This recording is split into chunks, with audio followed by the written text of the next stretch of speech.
Yes.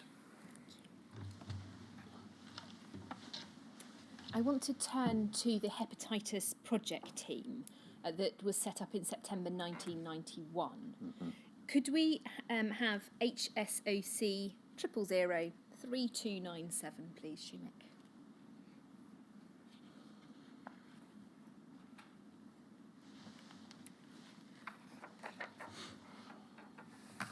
This is an internal memo dated the 30th of October 1991, indicating that at the first meeting of the project team I agreed to write to Professor Preston, Dr. Hay, Dr. Lee and Dr. Main to test out the ideas we generated at our meeting. And then if we go over the page, we have the letter that was sent out, and it's dated the 23rd of September 1991. We can see that this letter has gone to Dr. Hay, and it says that the Society is beginning to look at the question of hepatitis and haemophilia. As a first stage, we've set up a project team to identify possible areas of action, and I'm writing to you to seek your comments and views on our initial ideas. So it appears from these documents that September 1991 was when the Executive Committee started to engage more substantially with the question of non-A, non-B hepatitis and its possible long-term consequences. Mm-hmm. Would that accord with your recollection of that time? I can't really comment, except that clearly we did, because I was not a trustee until I rejoined the board in June 1991, so I'm not aware if there were any discussions prior to that.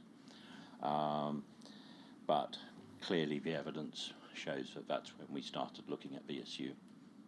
More substantially. Do you know what had caused the Society at that point in time to consider the issue more substantially?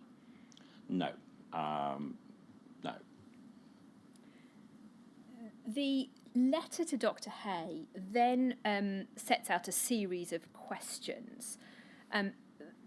It reads, our starting point was the need to have some basic information on the scale and nature of the problem. Are we right in thinking, for example, that most, how many, older patients with severe haemophilia have been infected with hepatitis C at some time in the past? Are we right in thinking that in most cases this is not a problem, and that in only a small proportion, 15%, of cases would this result in cirrhosis of the liver, causing death in a few cases? What are the medical problems facing the majority? We want to be able to reassure our members with some simple, clear, factual statements. We would in particular like to be able to reassure parents with children under a certain age that provided they've only received certain blood products, they're not at risk of hepatitis. Can we reassure others that although they may have hepatitis, they do not require any treatment and that there's little for them to worry about? How had the project team come to that preliminary view with percentages and an initial view of the seriousness of hepatitis? I don't recall. Probably because as a result of conversations with clinicians. And if we go over the page, we can see in the middle of the page, on the question of treatment, is there anything we can do in terms of promoting certain lifestyles or habits that might minimise the development of chronic liver disease? Are there certain things that people with hepatitis should not do or avoid?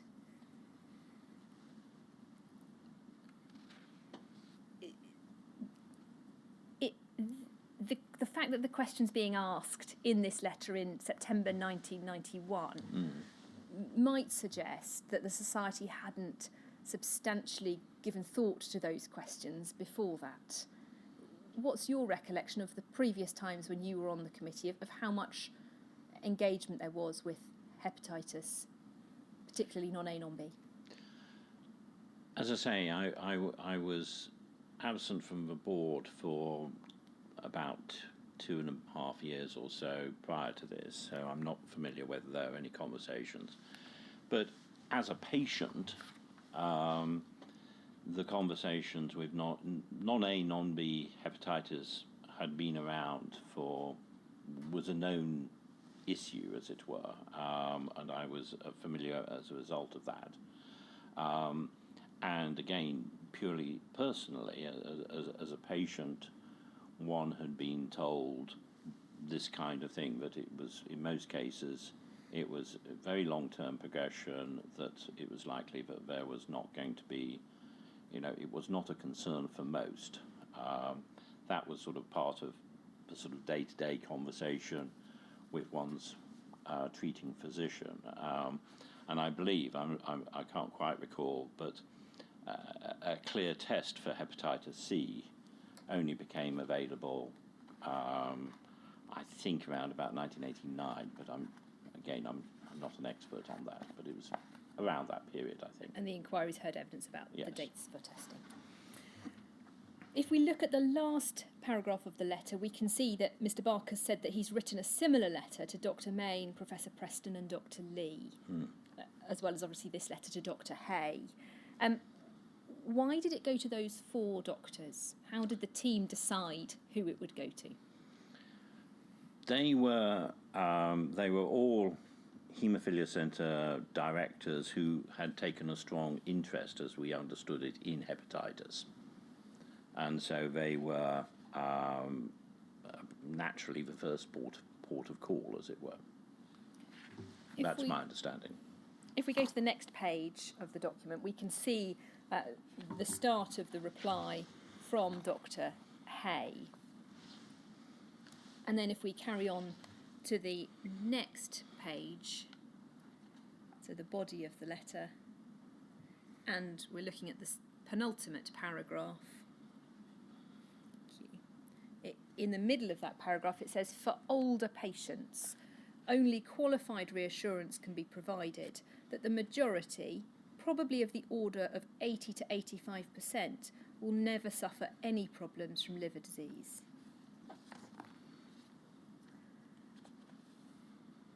And then if we carry on to page 8,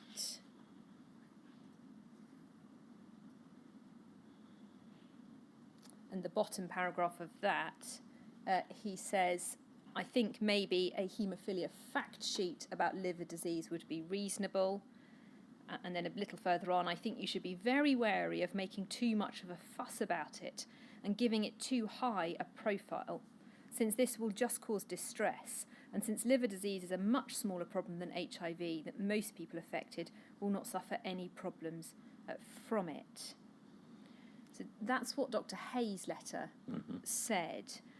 If we then go to the Executive Committee meeting in November 1991, HSOC 0010385.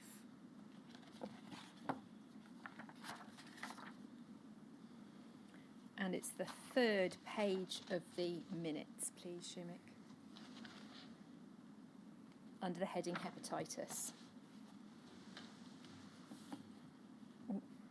We can see that Mr. Milne reported that the project team consisting of Mr. Dickerson and Mr. Taylor, along with Mr. Barker and Mr. Waters, had completed the brief on hepatitis. Mr. Taylor told the committee that having contacted experts in the field and having received comprehensive reports on the current thinking on the subject, the team had concluded that hepatitis should not be a major concern for the society. 80% of people infected with HCV and HBV would show no clinical signs, and the treatments available were limited. The understanding of the progression of liver disease could only be established through liver biopsies now considered unethical. The team felt that the society was in danger of creating concern and worry where they need not exist. Publicity and high-profile coverage would be out of proportion to the threat that actually existed. Mr. Taylor proposed that a fact sheet on hepatitis be prepared and a request made that the project team be discharged from its duties. The committee agreed. So we can see that what you said in the executive committee meeting, or what's recorded in the minutes, appears to reflect and mirror what Dr. Hay had provided in his letter. Is that fair? Absolutely. And indeed, a non-expert reading of the other letters as well. It also mirrored what Dr. Lee had said. Yes. Could we then go back to HSOC 303297, which is the same document we were on a moment ago, and go on to page 14 of the PDF? And we come to the letter from Professor Preston. If we look at the second paragraph, halfway down that paragraph, we see that Professor Preston says most authorities accept that of those individuals who've been exposed to the hepatitis C virus, 50% will develop chronic liver disease, and that approximately 20% of those patients will have cirrhosis of the liver. There's also now increasing evidence that hepatocellular carcinoma is a complication of chronic HCV liver disease. So Professor Preston appears to be giving rather different statistics to Dr. Hay in his letter. Is that fair? Slightly. I think, and again, I'm not a hepatologist, but chronic liver disease was referenced in Dr. Hay and Dr. Lee's evidence, and I think the 20%, the key figure there is for 20%, which I think accords with effectively what was then reported back as being the population which might have significant problems. Well, in Dr. Hay's letter, he indicated that probably of the order of 80 to 85% will never suffer any problems from liver disease. That is quite a different statistic to 50% developing chronic liver disease, isn't it? Probably. Again, I'm not an expert in the... Well, you don't have to be an expert, do you, to understand that 15% not having problems is rather different from 50%. I think my interpretation or my understanding was that chronic liver disease need not necessarily cause significant problems, and that was what the other doctors were saying. I believe. Was there any discussion at the meeting of the project team about the fact that you had Dr. Hay saying one statistic and Professor Preston giving a rather gloomier statistic? I don't recall. Was there any, or why did the project team decide to accept Dr. Hay's view over Professor Preston's?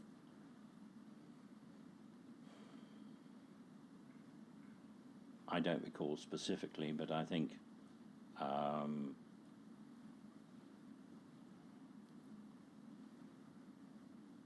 it probably would have been because there was a feeling that was consensus. I don't think there was a feeling at the time that the differences were that significant. But I don't recall the meeting, and specifically.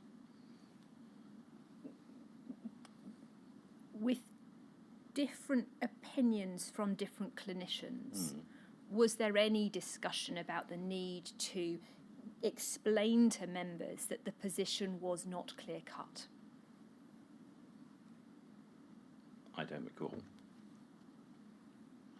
I think, the situation did develop, and fairly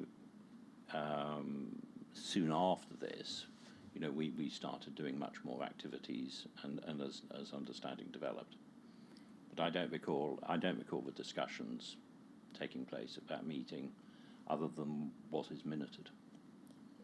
With the benefit of hindsight, in relation to that early period, that initial period, do you consider that the risks of hepatitis C were downplayed in the information that was provided to the society by some clinicians? I think that's probably the case, and I think it's notable that whilst the group was formally stood down, within a few months, at the beginning of the following year, it was resurrected again, because I think more information was coming forward and it was developed. But I think you're right. I think that the tendency was for clinicians and again, speaking purely personally, as somebody who would be talking to my clinician, the general sense was, look, this is not something particularly for you to worry about. And do you think that because you'd had those discussions with your own clinician, that might have influenced how you read the information from Professor Preston or Dr. Hay, and which you gave greater credence to? That's possible, but I wouldn't have been alone. Again, we were all, well, some of us were patients, so again, we would have those conversations. That's always possible. You said a moment ago that the team was resurrected, and I want to go to that now.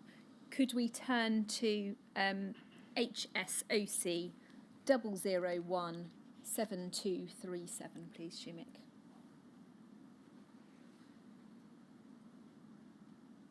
These are the minutes of a meeting of the Policy Committee on the 15th of April 1992. And I want to go on to internal page 4, please.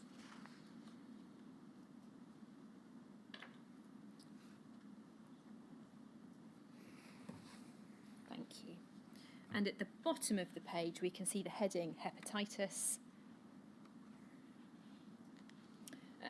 And we can see that Mr. Carroll said that in 1991, a project team had looked at hepatitis, reported its findings and been discharged, but since then concern had been voiced that the matter was not as cut and dried as had been thought. A statement of the Society's policy on hepatitis had appeared in Update April 1992, and a fact sheet was in the pipeline. Can you help us just in relation to how this understanding had come about? How was the concern raised? I'm afraid I don't recall. If we then read on, it says that Mr. Barker said that he thought the Society should adopt a stronger, more active position as various developments were taking place, such as the development and availability of interferon. What was meant by him in relation to taking a stronger, more active position? Again, I don't recall. However, on a reading of that, I think that was particularly in context of making sure that interferon, if appropriate, was made available to patients. Interferon at the time was an exceedingly expensive treatment, many thousands of pounds, and my belief is that, and that became an element of our campaign going forward, was to make sure that interferon treatment, as I say, if appropriate, was made available. By 1993, there was a hepatitis task group in play. Do you recall how that came into being? Again, not in any detail. I believe it probably would have just been a natural progression. Again, as evidence came to light, as knowledge evolved, then the Society evolved its response. Shumik, could we... In fact, I do recall, and it's evidence that actually I was the one who raised it, that actually we should be doing more in July 1993. So even after the minutes that we've just looked at in July 1993, you felt even more should be done? Yes.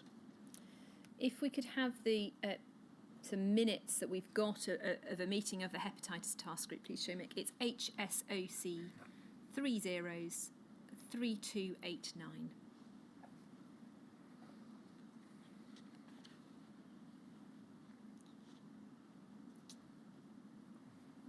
These are minutes from the 16th of September, and there seem to have been 3 key points addressed. Firstly, the second paragraph, it was agreed, I think it should say after careful consideration, that while there didn't appear to be a basis for a generalised compensation campaign on the basis of presently held information, this should be kept under close review, both in this country and with other WFH NMOs throughout the world. Then secondly, under possible future activities, it was agreed that the most valuable roles which could be provided by the Society lay in the provision of accurate and up-to-the-minute advice and information, and an ongoing lobby to ensure the very best levels of treatment and care of people with haemophilia and hepatitis in all its forms, along with support for those who are and become ill. And then finally, towards the end of the page, the meeting then went on to discuss recommendations for a hepatitis awareness campaign for people with haemophilia. After discussion, a format was agreed whereby a series of meetings could be held at 7 venues throughout the UK, where medical and legal aspects of hepatitis would be presented. When it's mentioned that there would be legal aspects of hepatitis, what was that referring to? That was referring to at those hepatitis awareness sessions, we would have a number of speakers. So we would have somebody from the society, we would have a clinician, as we say, from another area, so that patients didn't feel that necessarily they were having to talk to their regular physician, they got a second opinion. But we also, I believe, and recall, that we invited representatives of the law firms who were pursuing some claims to come and talk about some of the issues about potential litigation, as my recollection. If you, Shumik, could we just go to the next page of this document in relation to the legal position? It indicates at the top that on the legal front it was agreed that, subject to approval by Committee B, a brief should be compiled alongside lawyers. Okay. This could then be presented by a member of the Executive Committee. Okay. Was that what actually took place, I think that is correct. Yes. Sorry, my memory is not perfect in this, but I think yes, that does. My apologies. I should have gone to that first. No. But why was the hepatitis task group considering adding in the legal side to the issues? That was simply because people were interested in it. So it was an opportunity. These meetings were an opportunity for members to ask questions and raise issues, and a number of them were asking about litigation, and so we felt it was not appropriate to touch on that as part of the session, as it were. And in relation to the clinical information, as you say, at the bottom of the page, it indicates that home players wouldn't be used, so that there'd be an informal second opinion. Can you explain why it was felt that home players shouldn't be used? That was, as I said earlier, it was really to be able to give a slightly different...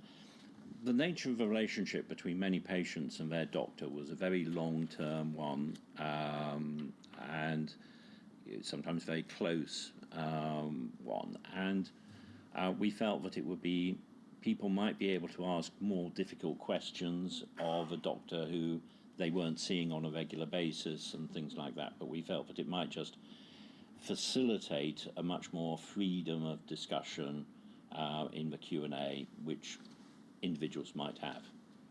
And how did the group decide which clinicians would be asked to do these sessions?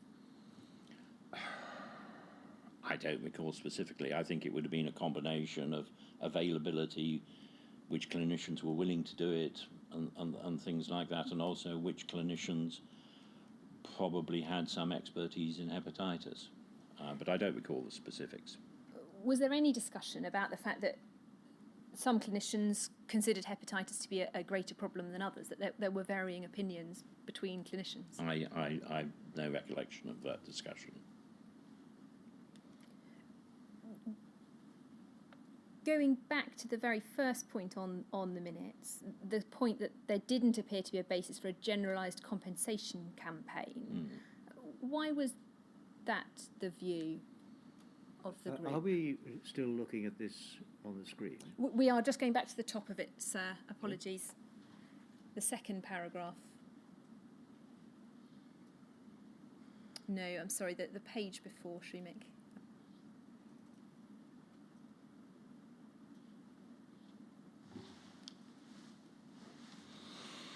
The second paragraph. Thank you. Why was that the view?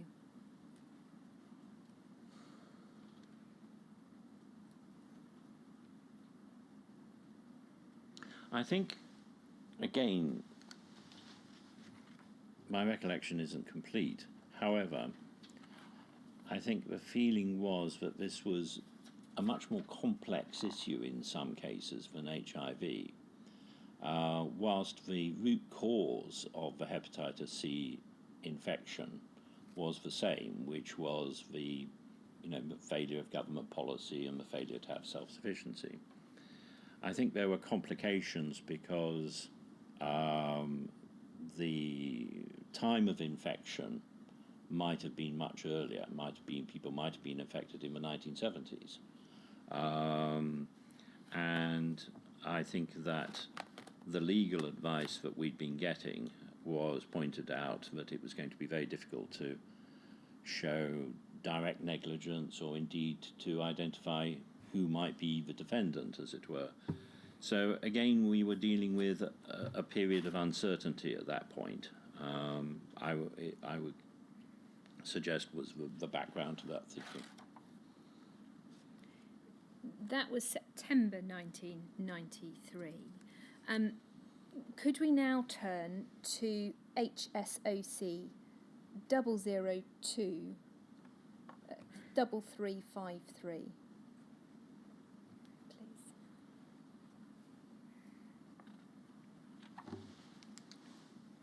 And we've gone on to November 94.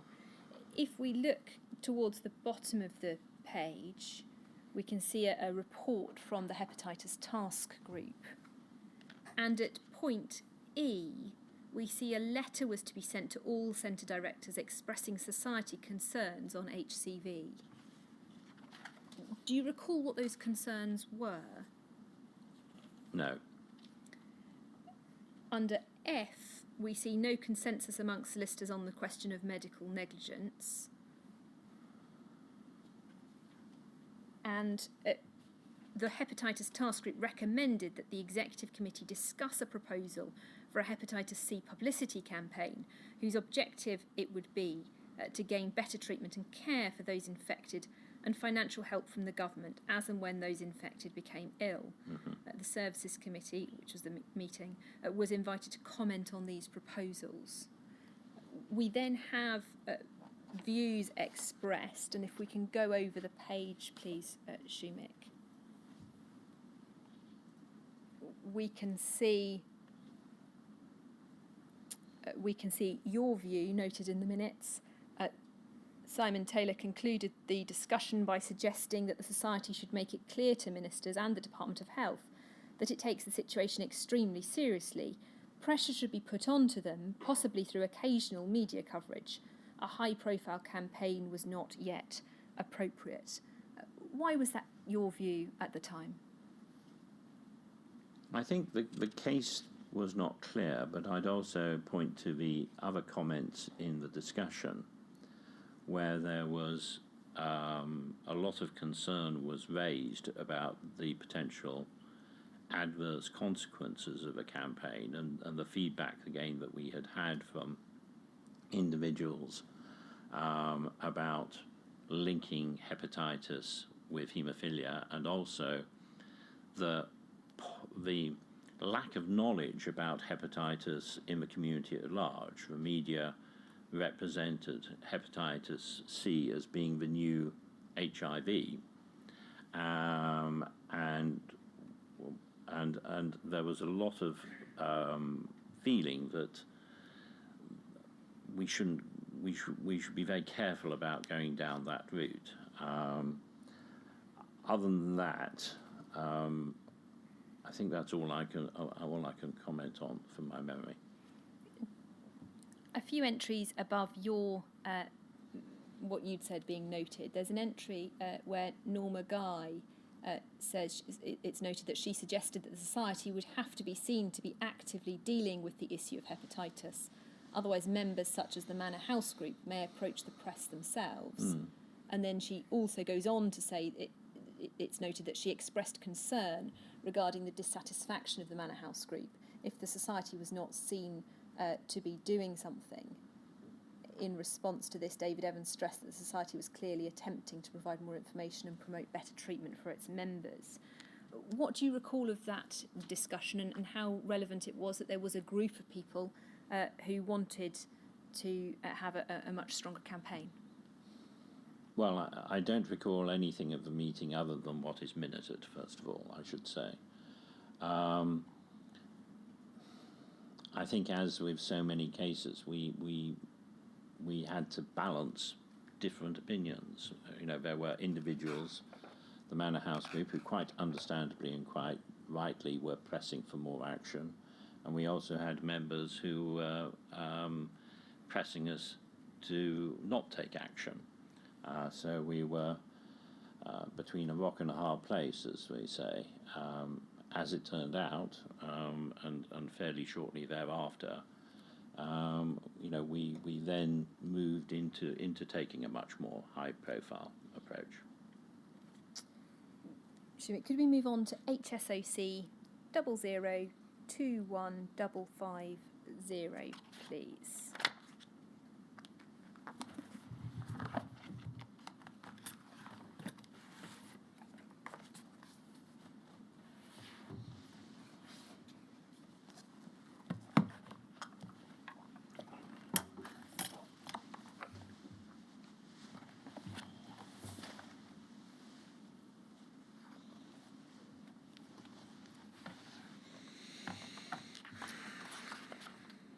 We can see this is a press release from November 1994.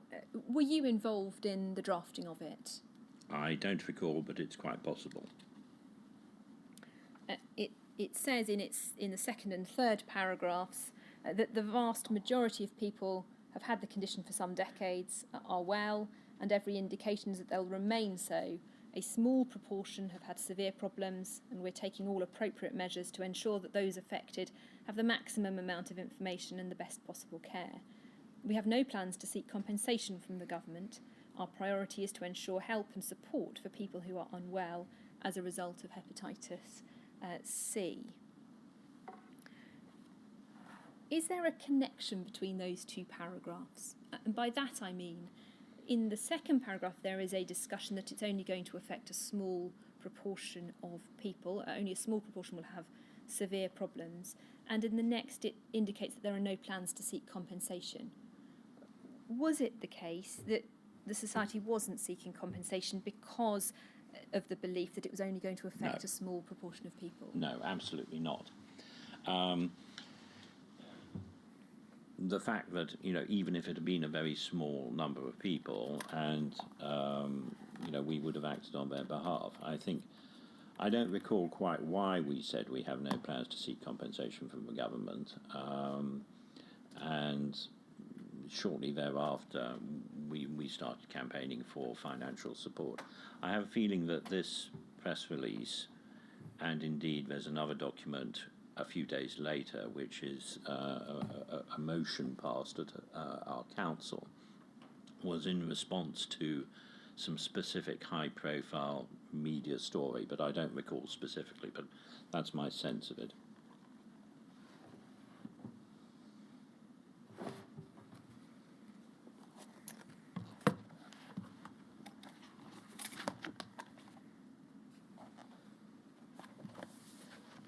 Could we then turn to HSOC 001?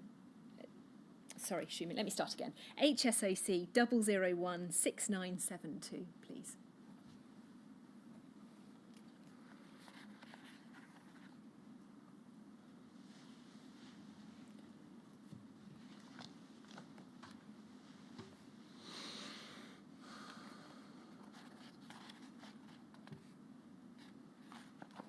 We can see here that it starts with a campaign group meeting in January 95.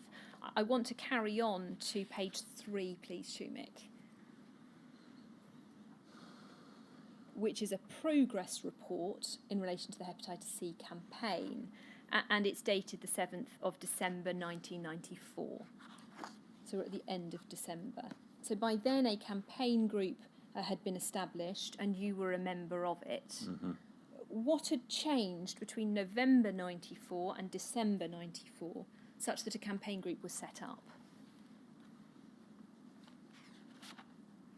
I don't recall anything specific, but clearly we had reflected on the situation and decided to, that we should move forward with an active campaign. But I don't recall the specifics. But as you point out, this was, in terms of a voluntary organisation with volunteers, 6 weeks was a pretty short period to start getting up to speed with a potential major campaign. And if we look at paragraph 2, under the heading Meeting with Department of Health, Yes. We can see that an informal meeting, ST and GB, so yourself and Mr. Barker, was held with Tom Kelly at the Department of Health to explain the current position, our concerns and wishes from the government spelt out in broad terms. This contact will be continued. Department very happy with society that not seeking compensation. Why did you inform the Department of Health in an informal meeting that the society was not seeking compensation for its members? I don't recall. And, I've looked at that and I really do know it's the same statement as was in the press release. So we had already publicly stated 6 weeks earlier that we were not seeking compensation. I do not have any recollection as to why we had said that. And I fear I don't recall the meeting with Tom Kelly, although it clearly happened. Tactically, in hindsight, would this have reduced your firepower, your strength, position of strength with the Department of Health? I don't think it would, because we effectively we changed our mind fairly quickly thereafter when we started seeking financial support for people. So I don't think it made any difference particularly. But I would like to remember, I wish I could remember quite why we said that. And indeed, if we go back to the beginning of this document, to the January 95 notes of the campaign group, in the middle of the page we've got a heading, clarification of what the society wants. And we can see Right, there we are. that in January 95, financial help to individuals is one of 4 objectives. Yes. And B and C then deal with seeking more equitable treatment between HCV infected and HIV infected, and then C is modification of the McFarlane Trust deeds. Having told the Department of Health in the December in an informal meeting, and indeed, as you say, in the press release, that you were not seeking compensation, at what stage did you then go back to them and say, we are seeking financial help? Sorry, this is the same document, isn't it? It's just an earlier part of it. I just want to have the timeline right in my mind. I would imagine that we sorry, I've got to be more specific. I do not recall directly. However, I think that the line of thinking was probably similar to which had been through the HIV campaign, which was that if we started talking about compensation, they would parrot back the same statement that they had said about HIV, which is, well, sue us then, go to the courts. And so I'm thinking that in all probability we were seeking, as I say, a similar approach to that which we'd taken with HIV, which was to seek financial support, which might have allowed the government, how shall we put it, a way out, as it were, rather than backing them into the litigation corner, if that makes sense. So that was January 1995. But as I say, I don't recall specifically, but that's my belief in the kind of thinking which probably would have been taking place. They were the meetings from January 1995, and we know that the campaign was officially launched on the 14th of March 1995.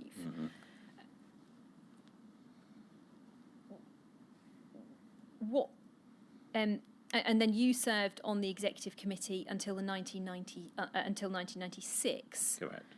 Before stepping down until 1998. Correct. During that period of from March 95 until you stepped down in 1996, how successful would you say the campaign was over that time?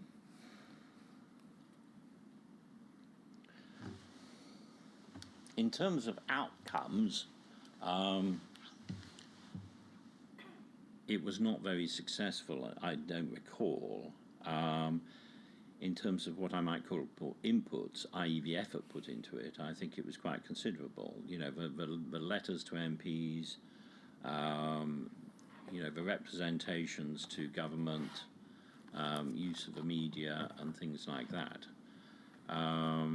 You know, I think we made a considerable effort during the course of the campaign, you know, in that period. But I don't recall specifically, but I think the one thing it might have done, if I recollect, is that whether we might have got agreement on funding for interferon. I believe that we got that. Yes. So in March 1996, the government agreed that they would provide funding for interferon treatment for indicated people with haemophilia and hepatitis C.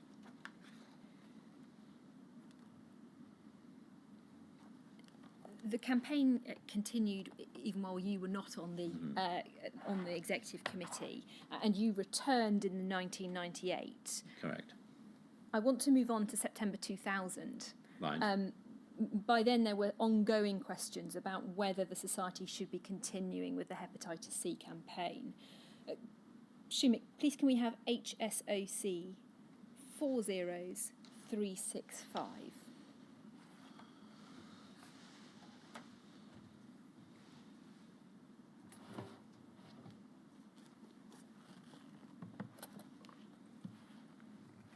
I'm afraid I think I've given you the wrong reference. Just a moment, Shumik.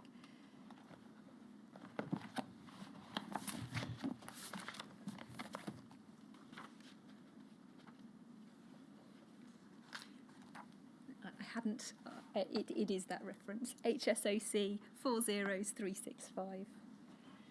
But it's the second page of the document, please.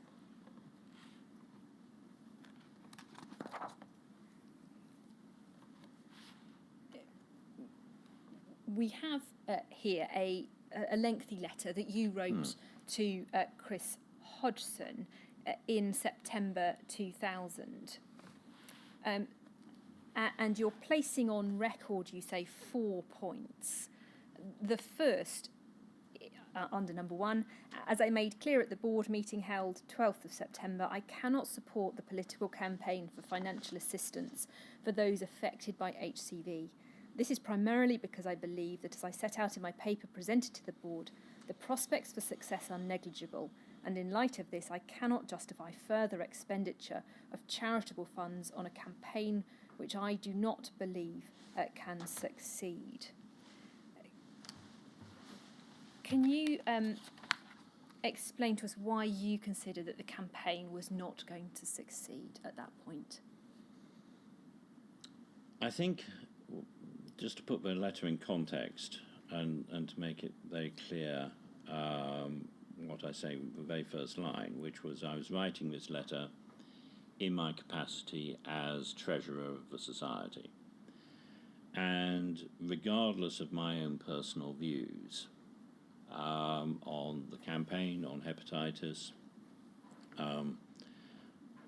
I had a duty to safeguard the funds and assets of the society. And Karen Pappenheim, who was the chief executive at that point, had earlier raised questions and issues about the campaign, quite rightly, because it's only good practice in any organisation if you're conducting an activity over a period of time that is taking up a very significant amount of time and resources, that it should be reviewed. And the review, which took place in the end of 1999, I think it was. What's the date of this letter? September 2000. September 2000, sorry, during 2000, was that the campaign had been hard fought, or was being hard fought. However, two governments of different political persuasions had flatly turned us down, and there were a number of other significant factors which were mitigating against the campaign. And so I wrote this letter as a sort of as a challenge, effectively, to get specifically to get legal advice on pursuing the campaign going forward. And as you say, I raised a number of different issues. And I felt that it was important that if we were going to go forward, that we had proper, what you might call legal cover for it, because we stood the risk of being challenged by our own members for carrying on this campaign, particularly at a time, I recall, that we were running at a deficit as a charity. So it was, I felt, appropriate to, as I say, raise various concerns which I and others on the executive committee had, so that we could get clarity and then we could decide how to go forward. And if we read on in this paragraph, you indicate that this judgment, which was shared by a number of trustees, is based on your professional experience. And you go on to say, anyone who believes that in the current political climate we can obtain a reversal of a government policy that's been endorsed by 3 successive secretaries of state in 2 governments of opposing political persuasions is deluding themselves. So was it the fact and the nature of the response from government that informed your view that this was not going to succeed? Yes, I had a feeling, sort of professionally, that, as I say, we were banging our head against a brick wall. Now, there's nothing wrong with doing that, but it needs to be a conscious decision, as it were. And as I say, I would draw a clear distinction between my comments as the treasurer responsible for the assets of the society, with my own view. My own personal view as somebody living with hepatitis C was that we should carry on. By then it became clear that I was not going to die of AIDS, but I was then, so then the next thing I probably would die of is hepatitis C. So quite personally, I was quite keen that we should continue, but I felt that it was important that the board and the trustees should really take a really long, hard look, and we were very clear about where we go from here. And you've mentioned wanting legal advice to be sought, and we see that in the second paragraph of your letter, that you had asked Karen to seek advice from Paisners as to the legality of pursuing this campaign. If we can pick that up and go to WITN 453026.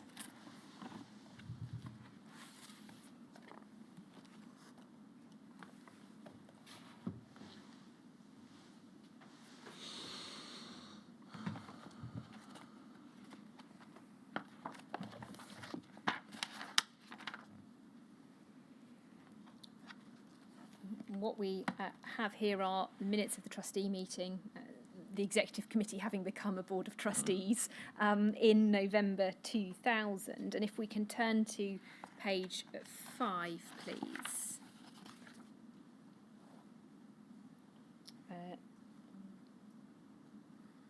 Thank you.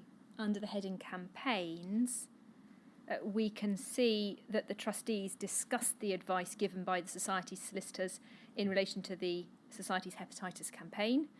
It was noted that Paisner's advice following from the Charity Commission's guidance is that to ensure that the Society operates within the guidelines, the trustees would first need to explore the possible success and viability of the campaign, both from a financial and legal point of view. It will also be necessary for the Society to obtain medical evidence to support the campaign, and this, together with any legal or other evidence, must be presented objectively and responsibly. And at the bottom of the page, 3 paragraphs from the bottom, there was discussion on the political aspects of the campaign and debate about the aims. The point was made that if higher priority were to be given to campaigning, with more resources being dedicated to this activity, this could entail dropping other activities and making cuts in service provision. Trustees would be accountable to members for such decisions. And then at the bottom of the page, it was agreed to hold the extraordinary meeting on the 19th of January in order to discuss the campaign further and to allow time for external consultants to review the campaign and come up with the costed and timetabled strategy required. Is that your recollection of what took place? Absolutely. And I think the earlier point you make about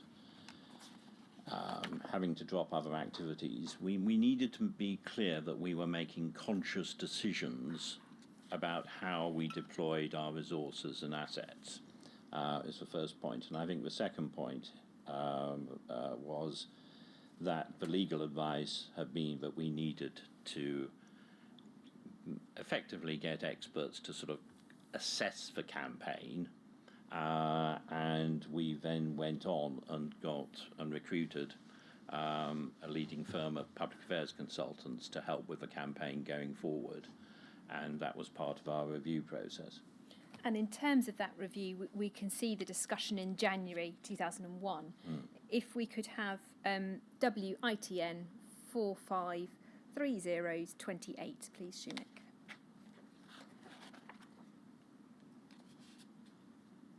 It's page 2, please.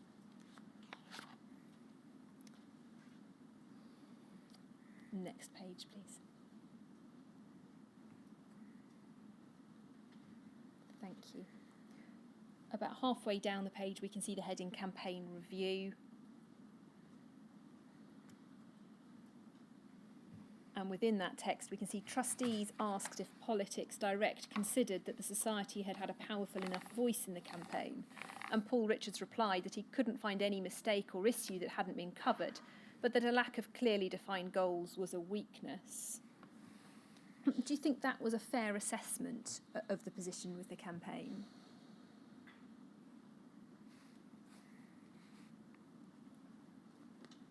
Probably, and difficult to say with a hindsight of 20 years, but I don't think that's necessarily, it's reasonable, yes. And then at the bottom of the page, we can see that following further discussion, it was proposed by you and then seconded that the campaign objectives are exclusively a public inquiry into bloodborne infections, a hardship fund, which would be a fixed total sum for the benefit of individuals affected by HCV on a case-by-case basis on evidence of hardship, and recombinant for all. Just focusing in on the hardship fund objective, why was that change to the campaign made from financial help more broadly to a hardship fund? I'm not sure. I don't recall specifically, however, I'm not sure that distinction was particularly being made. So do you mean by that this was intended to still encapsulate financial help broadly, rather than it being a pure hardship fund? Well, I don't recall, but it was certainly, I think my reading of that is that we were looking at setting up another McFarlane-type organisation. I don't recall other than that, I'm afraid.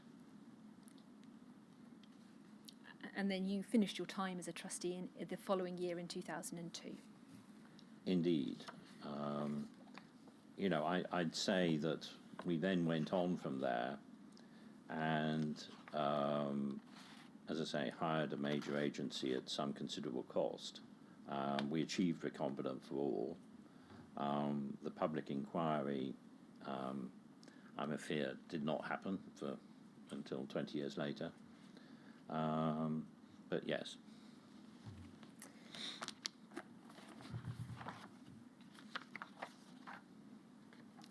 I want to move to a different topic.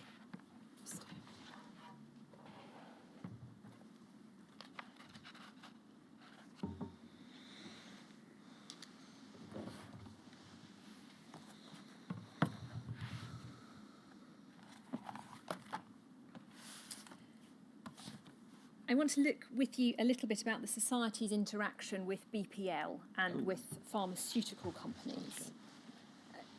You've noted in your statement that the Society reviewed information from BPL and pharmaceutical companies, and that you said this was valuable to gain an understanding of the products and processes used, so that the Society could understand product safety and innovations.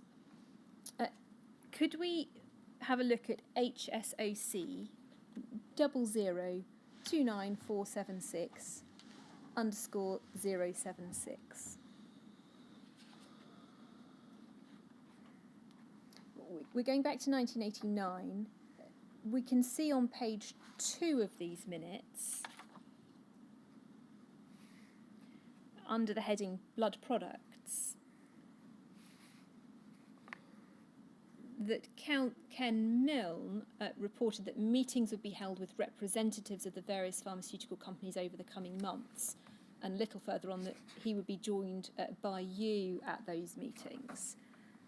Did you in fact attend any of those sorts of meetings? No, with one exception. I do recall going to BPL to see their plant at Elstree in order to see the GMP, the good manufacturing processes, which was the main object of the exercise. So it was a way of trying to reassure us about the safety of the production process of blood products. But in fact, I was still in full-time employment at that point, and so my availability and time to go to external meetings during working hours was limited. But others did go to those sorts of meetings, it seems. Is that your recollection? It's possible. Ken was a scientist by background, and I think he would have taken the lead on many of those meetings, but I don't recall who else might have gone. When there'd been a meeting or a visit with a pharmaceutical company or with BPL, was that information then conveyed to the executive committee? Were they told about what was talked about? Yes, probably fairly informally. These were not sort of very formal meetings. They'd be more sort of get-to-know meetings. This is what we're doing. It would have been reported back probably through the Blood Products Committee, but I don't recall specifically. And similarly, when you went to visit BPL, I think in 1994, the minutes suggest, did you convey that information back to other members of the committee? I may have done, but again, it would have been. It wouldn't have been a. It would be more of, I went to BPL. I couldn't see any mice running around the laboratories. It was a pretty informal kind of process, as it were. In relation to both your visit to BPL and the other visits to pharmaceutical companies, did you and the committee consider that these organisations might have had a vested interest in showing you that their products were safe? Was there any sense of whether they had an interest in showing you particular things? Well, they certainly had I'd hope to think that they had an interest in showing everybody that their products were safe. And given the record, particularly of the commercial pharmaceutical companies, I think it was appropriate and necessary that we should occasionally or seek opportunities to interrogate them on their processes, given the history, as it were. And when you've come to speak about funding from pharmaceutical companies providing funding for things with the society, you've said in your statement that your view was one of wary cynicism. Yes. What do you mean by that? We were very clear that, we were a very small charity with very limited resources, and we were aware with the commercial companies that they were, we believed, complicit, as it were, along with the failure of government policy in having infected us all with HIV or hepatitis C, and consequently, we didn't trust them, but we were reasonably happy to take a bit of cash off them to support our activities in dealing with a situation which they had in part caused. Given that the society was small and as you say, did accept the funding from the pharmaceutical companies, in the minutes it seems that the funding was for specific activities, for publications or seminars. Yes. Without that funding, would those activities have taken place? It's impossible to say as to what decision we might have made otherwise. And generally, we would have tried to carry on with those activities. They would be deemed to be priority activities, and we would have tried to carry on doing them. And it was only after we had identified particular activities that we would go and see if we could get sponsorship. But it's impossible to say what decisions we would have made with resources and priorities, in that hypothetical situation. How did the society and the executive committee or board of trustees address that tension between wanting the money so that the activities could take place, but what you've described as the cynicism in relation to the pharmaceutical companies? I think it was pretty straightforward. I'll be blunt, we would try and screw them for as much as we possibly could. And was the tension discussed? Was it a matter that was spoken of in the committee, that they weren't to be trusted but will have their money, thank you very much? I think it was a general consensus view. I think it was a general consensus view. Might not have been quite as blunt as I've just put it.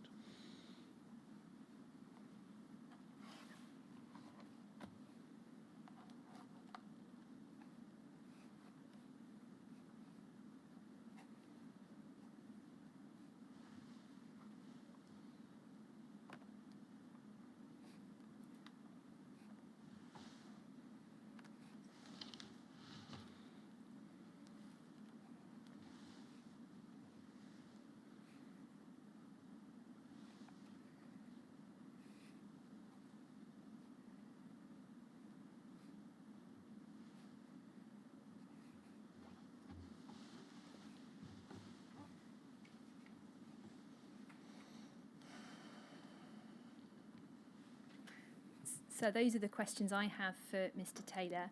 I obviously need to see if there are further questions to be asked from the recognised legal representatives. We're just ahead of lunchtime. Very well. Well, we'll take a break now until 5 to 2 and come back and see what further questions we may have. That gives you long enough, I think. It does. Thank you, sir. Very well. Well, 5 to 2, Mr. Taylor. Thank you.